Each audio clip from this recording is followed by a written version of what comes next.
Құрметті ағайын, тұлпардың да тұлпары бар, қазанаты бір бөлік дейді.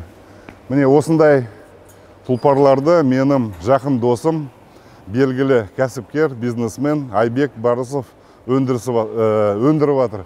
Жалпы мынау жоқтан бар жасап, бірнеше жыл бұрын осы зауытты іске қосқан. Бұл зауытта неше түрлі брондалған техника шығарылады. БМП, БТРлер, тағы басқа.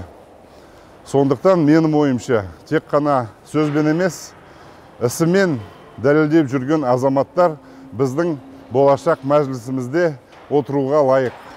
Сондықтан ағайындар, Айбек Барысов Алматы қаласынан 5-ші округынан бәйгеге түсіп жатыр. Нағыз патриот, нағыз мен де алатын қазақтың қара домалақтарының бірі. Сондықтан менің бүгінгі өтінішім осы Айбекке айналайын. Қазақ елім, аямай дауыстарыңды беріңдер. Айбек Барысов депутат болуға лайық.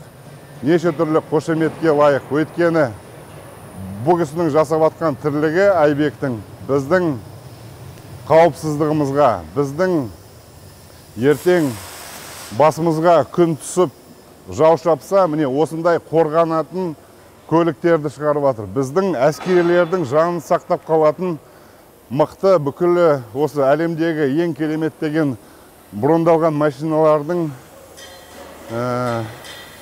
ең үздігі десеп айтсақ артық болмас.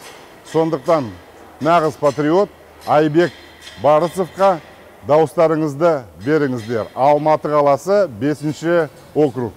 Мен оған сенем. Сіздер де Айбекке сеніңіздер.